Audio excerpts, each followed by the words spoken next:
Just wanted to say hello.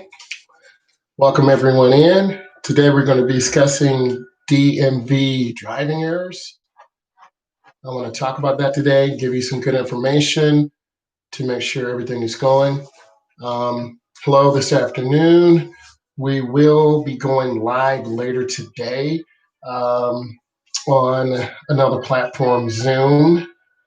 I'll post that on the community chat on my site, that Zoom, so you can get in this afternoon. We're going to do it in the evening about 7.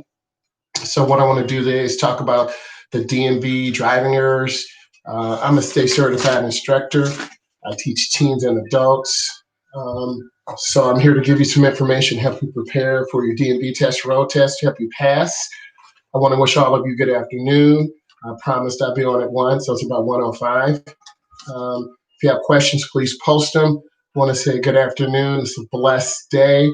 I'm going to go ahead and get into it. The 3 areas I'm going to talk about today are timing, steering control, as well as direction and space control.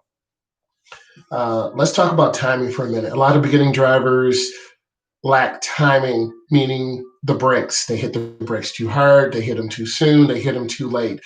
You as a driving person learning how to drive, it's all timing. Timing is everything. In terms of having a nice smooth stop, in terms of making a good turn. Hello, any tips for people who are nervous going into a DMV test for the first time? Take a moment and listen. The first thing you want to do is admit that you're nervous. We're all nervous when we're going into that DMV test. I remember taking mine in high school. I was very nervous. I didn't know the woman. I was using my dad's car. So take a deep breath. Think about all your consistency, all those good right turns, all those good left turns, all those good lane changes.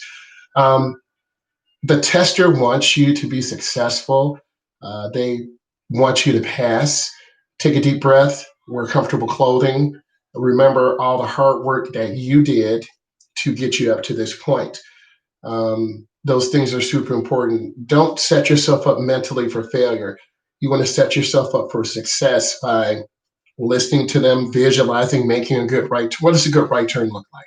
You slow down, you look left, you look right, you squeeze the brake, you turn hand over hand, you accelerate out of your turn.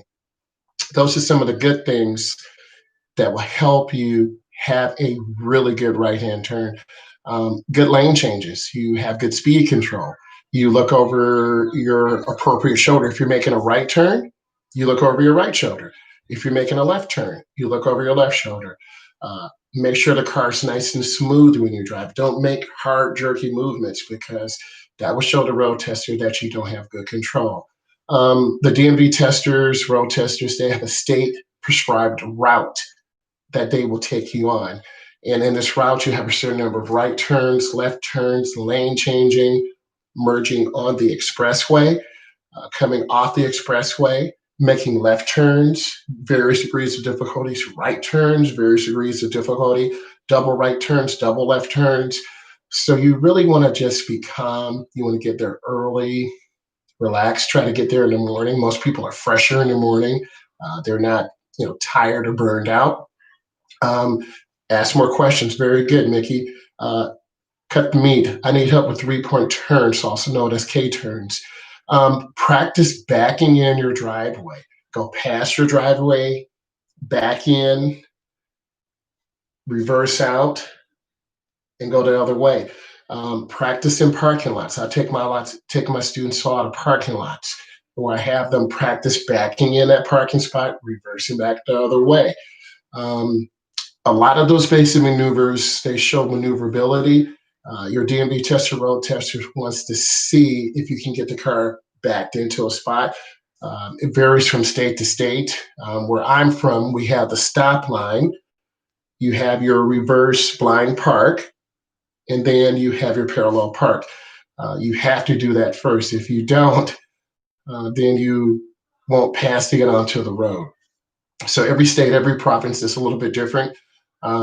So you got to practice that in your parking lot, practice that in your driveway. You should be comfortable driving in your neighborhood, making right turns, making left turns, making lane changing. And consistency. Consistency breeds success.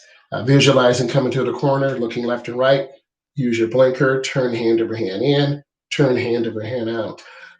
You will be excited, definitely, once you are uh, driving and in that um, environment. So you want to kind of relax your adrenaline a little bit because you're going to be hyped up. You're going to have this person coming out. They're going to examine the car. They're going to look at you. They're going to check your license, registration, proof of insurance. They're going to look over the car. So take a breath. Take a deep breath, relax, and to come in there with a positive mindset. The same thing with me. Um, I have to get a competition license, and there's certain speeds that I have to hit. If I don't hit those speeds, I won't get my competition license. So, I'll be sharing more on that. But that's a great question. Keep them going. Also, this information will definitely help you. Um, so, let's talk about controlled stops. Um, you have an intersection that is some are partially controlled, some are fully controlled. You have to have complete stop for 3 seconds. The tester wants to make sure you have a complete stop. The car remains motionless. Then once you proceed to look left, right, left, always having good eye movement. I like my students to have really good eye movement so they can see, so they can demonstrate to me that they understand what's going on. And once you demonstrate that, your road tester is satisfied, right? There's an area on the test for timid or aggressive or overconfident. Timid is just as dangerous as aggressive. Aggressive driver will pull out in front of traffic. A timid driver would hesitate and hesitate and hesitate. So I'm showing you two examples. Both are dangerous. A aggressive driver would run through a yellow light. A timid driver would see a green light, slow down, see the yellow, slow down, and then there's the red. So you have to prepare for those situations. The timings on lights change based on the flow of the traffic, right? Yes, hey, how are you doing? I will post another one of those today. Thank you for the thumbs up. Also, we will be doing a Zoom at 7 p.m. I'll get the link up on the community, um, up in my website. I'll get that link for all of you. And we're going to do a Zoom 7 p.m. tonight, right? I want to get a chance to know you. You can talk to me one on one, ask me questions driving related, because I'm about you. I'm about all of you, getting you ready, getting you prepared, ask questions. And that's the value I want to bring. So let's keep going. Also, in timing, you signal too late, right? Um, Too late, cars will rear end you. They don't have time to slow down. Right? Um, Too early, cars are confused. So you'll get marked down if it's too late, you'll get marked down if it's too early. So usually if I have students who have a difficult time judging distance, 100 feet, a half a block, we go into a neighborhood. We're coming up to a corner. I tell them, look at homes, 10 houses, 8 houses, 7 houses. You need to signal your intention. You need to turn in your blinker. You need to start slowing down. You need to look left, right, and left and prepare to make that right turn or left turn, right? And that comes with consistency and practice. Once you consistently use your blinker, it becomes a part of your subconscious. You don't think about it. I try not to overwhelm students. I try to give them one driving maneuver requirement at a time. Also, uh, poor timing, meaning you're going to make a left turn, you're going into the turn too fast. You should have reduced your speed. So a lot of times beginning drivers go way too fast. Right? They're really excited. And then you end up going out of your turn or making a wide turn or short turn. Let's pretend we're making a protected left-hand turn. You hit the gas way too hard. The rear of the car swings out. So you go out of your lane. That's a deduction. That could end up being a failure if you strike a car, if you go out of your lane. If you overturn, you're going the left lane, that's failure because you crossed the line, you perhaps hit a car. So I try to work those areas. Timing is very important. Speed control is super important. Driving with your eyes. A lot of beginning drivers look down I need you to look ahead and aim high. C, I always ask my students to tell me what color's the light. Um, who's walking to the left, who's walking to the right, teaching you to aim high and have those driving uh, eyes so you can see. Also, we talked about yielding, which is super important. You want to be consistent and yield the right way. In neighborhoods, if we are the secondary road, we have to yield to the main road. If we're in an alleyway, we have to yield to traffic coming left and right. So those yielding fundamentals are really important. Um, let's talk about the steering maneuvers. A lot of people palm the wheel. You're going to lose control of the wheel. You're going to cut the turn too short, go into the wrong lane, potential to hit a car, side swipe. The wheel could slide out of your hand. And if you're making a right turn, you're going to go over the curb. That's a potential minus, a potential hazardous maneuver, and you could end up losing control. That could cause you to fail. So I have my students with both hands on the wheel, turn hand over hand into the turn hand over hand out. That builds good fundamentals. I will take you in the parking lot, have you go around uh, light poles, giving you that figure eight. That's turning hand over hand in, turning hand over hand out. Plus, this teaches you to use your eyes. Vision is probably the most important thing that all beginning drivers lack. Uh, I want to see those eyes moving. If I take you in the downtown area, people are walking to the left, cars are coming up, people are walking to the right. I want to see eye movement. And if you get too overloaded, I'll get you out of that area for a moment, let all that stimuli calm down, and then I'll get you right back in.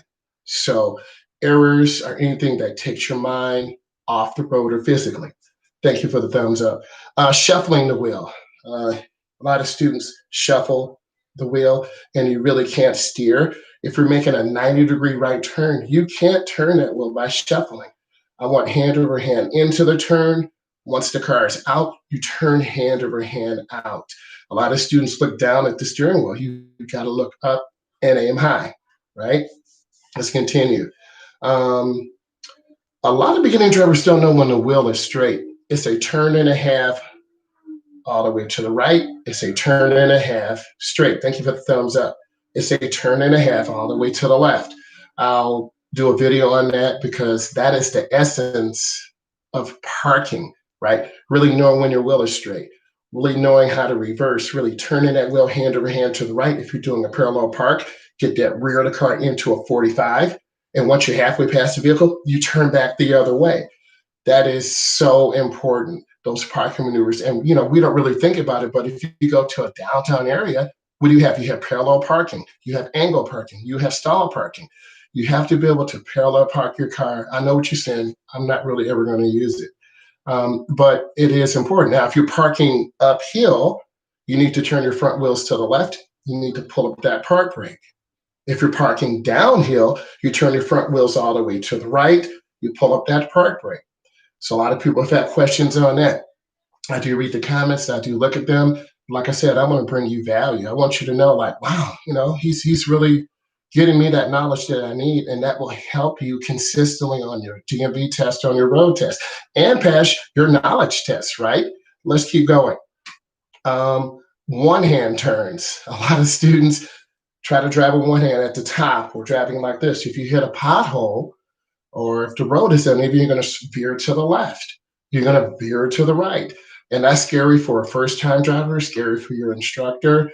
Um, I'm honest with my students and I tell them what I need, and I'll demonstrate that to them consistently because the areas we drive in are really small, tight streets, really small areas. So that will help you be consistent. If you're nervous, let your DMV test or road test know, hey, I'm a little bit nervous. Um, can I relax a second? Can I roll down the window, get a breath of fresh air? Communicate that because we are here to help you. I'm blessed to be in this position, teaching over 21 years driver's education. I'm a public school teacher also. So teaching driver's education and teaching teens and adults and other instructors is a blessing. So I will be teaching another instructor very soon. You're going to get a chance to see that process. So that's a blessing. But you have to practice those fundamentals, right? I want to stay on topic. Let me keep going. Um, Particularly in left-hand turns. Left-hand turns are the most dangerous, but right, because you're turning across traffic. So you want to go a third of the way up into the intersection when traffic goes by, and you've yielded, then you make the turn in the nearest lane. The nearest lane is by the double yellow. Well, what if I have to get to the right? You make your turn in the nearest lane, you signal your intention and get over. You don't want to just cut across lanes. You'll receive a minus. That's a dangerous maneuver. And the road tester is just going to sit there with their clipboard. They're going to tell you where to go. And that's kind of nerve wracking in itself, right? And I understand that anxiety and emotion. Maybe you messed up, maybe you overturned or underturned, and your tester would like you to do the same maneuver again. So you want to give people chances. You want them to be consistent, but you don't want them to make a dangerous maneuver, cut off a truck, turn in front of a pedestrian. If the pedestrian's walking by, you have to yield for them. What if you get stuck in the middle of the intersection? Well, once you're in the intersection, you have a right to leave that intersection. So that would fall under timid. An aggressive driver would just come, look, and cut in front of traffic. And if you cut off traffic, that's automatic failure. Let me continue. So we're talking about direction and space control.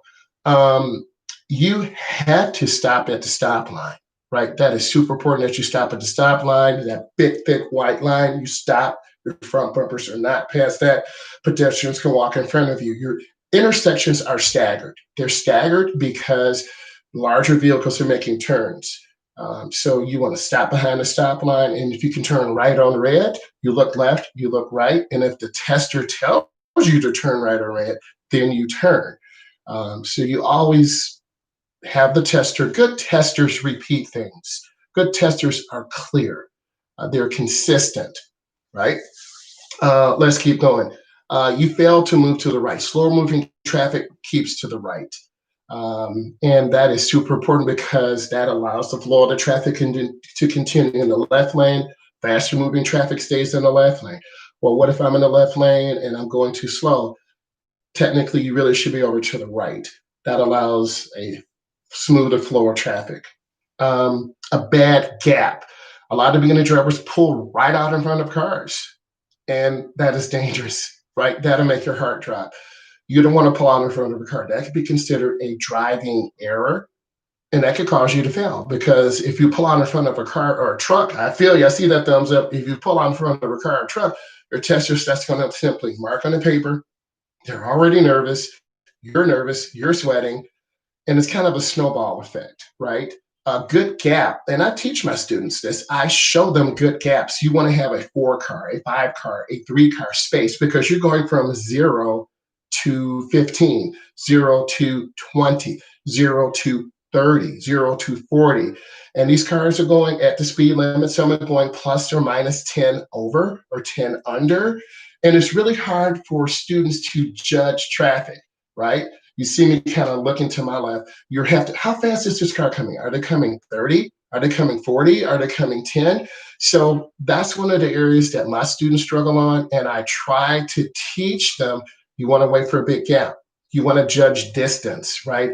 And then once you make a good turn, I'm smiling, you're smiling, we're smiling. And that's a beautiful thing, right? And you feel confident. And that's where that confidence come in. Not pulling out in front of a car, but it's a 3 car, 4 car, 5 car space cushion. You turn out into the nearest lane, you accelerate, you check your mirror, and then you're good. So those are some of the things I look for. And I let my students know that, hey, I'm proud of you. That was a great right turn.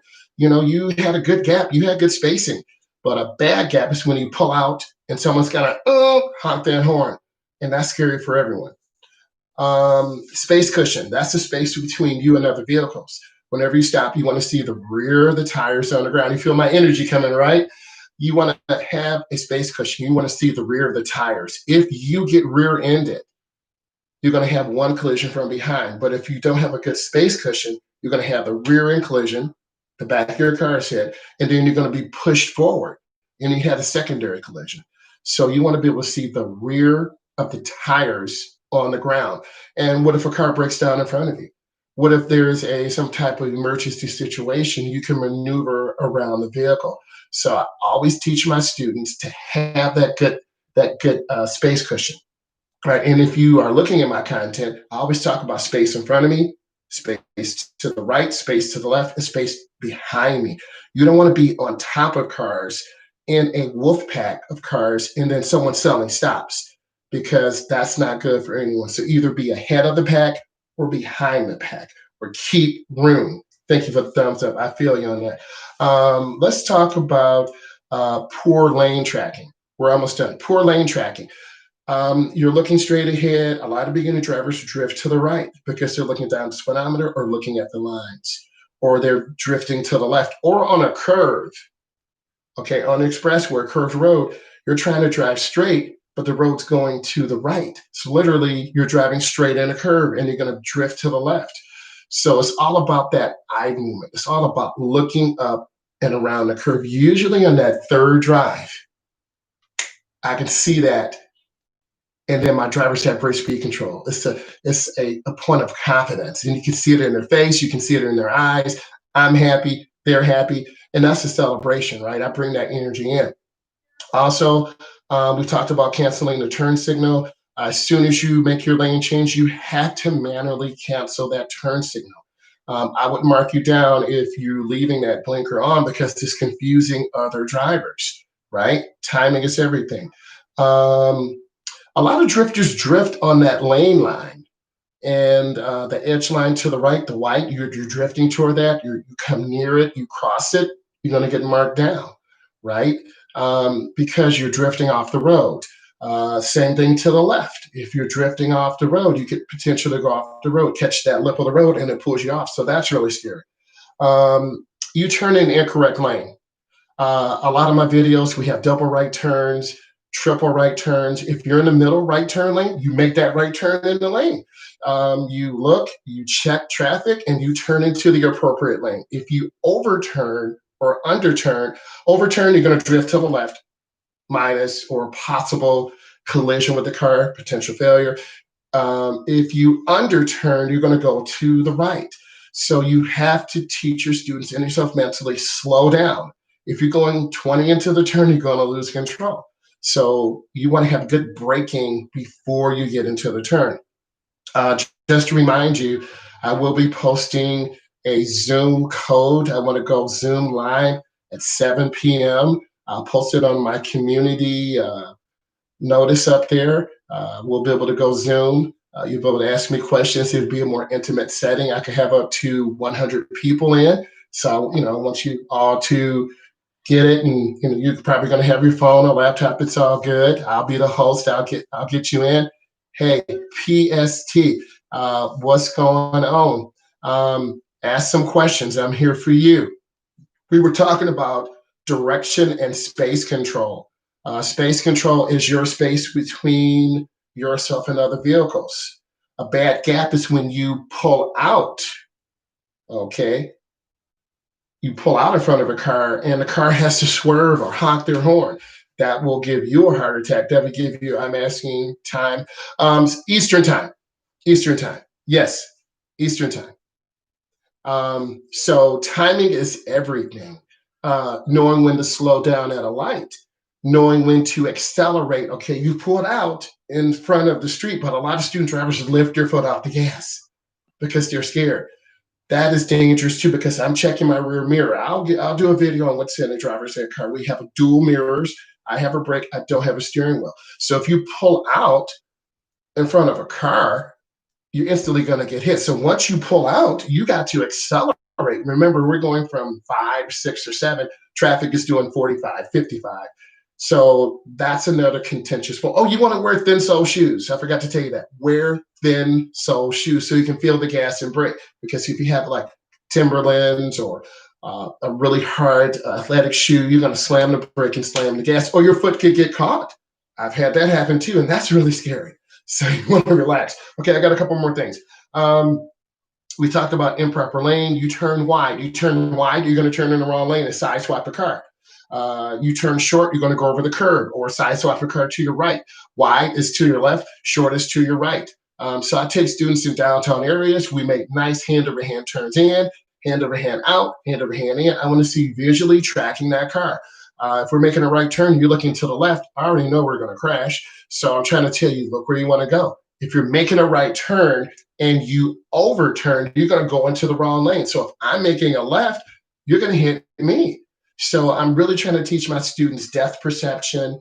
I like really small, little bitty intersections to really teach you to check traffic and have good braking, have good speed control. And kind of wrapping this up, maybe the top 5 things that could possibly fail you. Number one is right of way. The first car to get to your intersection is the first car to leave. Number two is not checking your blind spot. Okay, that could cause you to drift into a lane. Number three is speeding, going plus or minus 5 over, 7 over. Um, Next is drifting out of your lane position. And I would say what the last one is, pulling out in front of cars, failing to stop, yield to traffic. Those things will cause you to fail your DMV test. So let's kind of review. I want to say I love you and appreciate all of you. I'm going to put a Zoom code up. I'll be the host. I want to get all of you in, talk to you, interact with you, and then we'll, put it back on YouTube. It's going to be 7 p.m. Eastern time. And I'll post that up there. I just want to say thank you. I'm a certified driving instructor. I teach teens and adults. I've been doing this about 21 years. This is Driving with Myles. Thank you for giving a thumbs up. Thank you for providing value. At a stop sign controlled intersection, does the car on the right?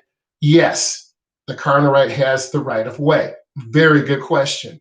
And we'll talk about that. So if you're not sure, you can give the car the right of way. We're in North America. Let's pretend I'm going straight and Magellan is turning left. I have the right of way. So always ask those questions. I get a chance to see you. You get a chance to see me, and we'll talk one-on-one. So I love you and appreciate you. Thank you.